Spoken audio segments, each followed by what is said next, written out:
Hi everybody, this is Curator with Angry Centaur Gaming. So normally when I do a review or a preview, I have had some time with the game, I've jumped into it, I've identified the positives and negatives, and I've went ahead and decided how I was going to present those.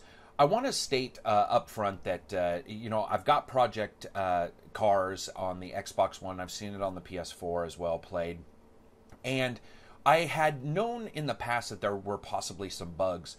But the bugs are so bad, especially in the version I'm playing, which is the Xbox One version. I'm assuming a lot of these bugs probably continue on in the PS4 version as well, and the PC version, that I really want to hold off on giving any kind of review. But what I'm going to do is I'm going to cover a couple things on why, to me, that there's some severe issues with the game, especially on the consoles, where I'm having a very difficult time even finishing a race. And not finishing a race because I can't race it, but finishing a race almost in disgust. So the one thing I want to discuss about Project Cars, we've all known that there was going to be probably a frame rate hit, especially with water scenes and so forth. And we've seen that in all games, Drive Club and in Forza, with any kind of debris or particle system effects. However, it's just really absolutely unbelievably pronounced in the console versions. Luckily, with the PS4 version, it's less pronounced. Unfortunately, the PS4 version uses a kind of anti-aliasing fix that causes blur and almost like a ghosting on the screen. And to me, personally, I fucking completely hate that. Now, other people won't notice it or won't care and so forth. That's totally awesome. Also, the PS4 version has a bug with its AF, which means it has blurrier textures as they mend forward and you look at the ground or at the racetrack and you're driving forward. The AF is, of course, borked, which is pretty much something that happens with many PS4 games, and the Xbox One doesn't see that. However, with the Xbox One version, guys, there are some severe issues. Not only have I had probably, I stopped counting at 8 total crashes in the game, but I've also experienced very, very bad achievement popping. Now, achievement popping is when you get an achievement for no reason, or you don't get an achievement and you find out that you should have. However, for me, what's been going on is I've been noticing achievement popping, and I've talked to 2 other people on NeoGAF who happen to have the game, and they were noticing the same thing, where you're getting achievement popping and you're just driving down the center of the road and there's really no reason for that. Now, it's hard to know how that is, but I've noticed that the achievements that pop unrealistically are ones that involve unique things happening on the roadway itself. For example, specific speeds or being very good at the starting light. And yet they pop regardless. For example, ours popped, and so did a couple NeoGaffers, by simply just having the gas on. And we're not quite sure what occurred there, but it popped and said, you have split-second timing because you were perfect on the starting line. And in no way, shape, or form was there any perfection on the starting line unless you consider putting your right foot down as perfection. So there's the issues there. Also, with the Xbox One version, let's discuss variable frame rate for a little bit. Variable frame rate is simply where the frame rate isn't locked at any particular frame rate up or down, and it's just really variable. And in the Xbox One, it's worse than the PS4, but both are honestly very poor when it comes to how they handle the variable frame rate.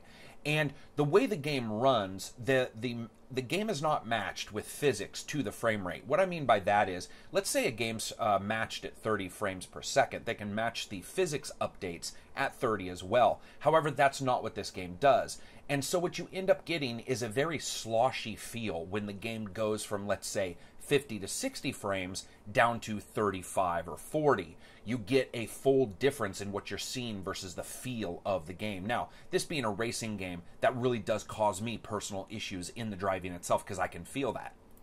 One thing is, I just want to make sure people understand that I do see what Project Cars is going for. This is a game that's throwing 40 cars up on the screen at any one time, and it might have rain, it might have some really great weather effects and so forth. So it's a game that I really see what they're trying to do and where they're trying to go. However, when I'm noticing this kind of variableness in the racing, and in all honesty, a game this buggy, the first thing I do is I go and see if other people are seeing it, and I'm finding it a little bit disconcerting to find out that consumers are reporting it. There's people who already have the Xbox One version, and that it's not being reported for the most part in reviews, and that is sincerely bothering me.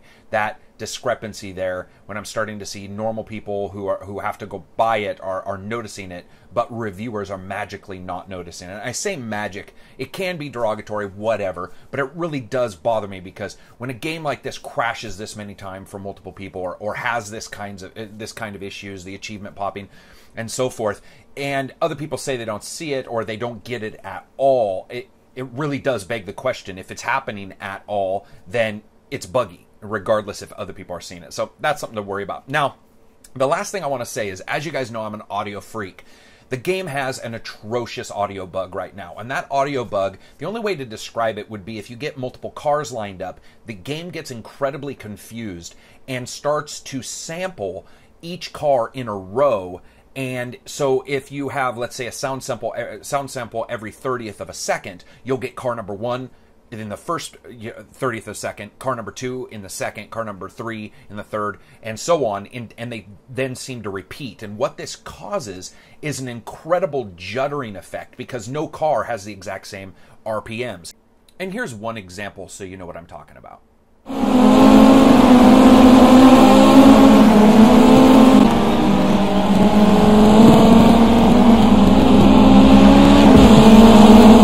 So if it is a single car, you would never notice because you're sampling the same vehicle. However, something is dramatically wrong in the Doppler effect there, in the use of a Doppler effect with that, sorry. So you not only get that, but you also get a strange effect that they're trying to do in the sound processing, and it really does impact your overall enjoyment. It becomes incredibly discordant. Now, how many times per race does that happen? I would say it happens once per race. In the replays, it seems to happen far more times. And again, my assumption is because the camera may be showing a full race grid, while if you're in the car, you don't see that. So what am I putting this video out for? Honestly, guys, I just want to make sure everybody knows where I'm coming from when it comes from, to Project Cars. I do want to review it. I am going to, but there's a lot of bugs. I would simply say, keep your eyes open and be safe, because I would hate for people to, be turned off by this. You should really check into the videos. Digital Foundry has some videos and so forth of the frame rate drops and so forth. You should really check to see if the PS4 ghosting and broken AF bother you, or if the Xbox One's variable frame rate, which they both have it, but if the worst frame rate bothers you. And then also there's a boatload of screen tearing. So anyway, that's it for me. I will be reviewing the game, but I wanted to get a little preliminary initial impressions out there. And, the racing seems to be okay, but man, game's buggy. Anyway, that's it for me, guys. I just wanted you guys to know what I was thinking. If you liked the video, hit like. If you disliked it, dislike, and peace out.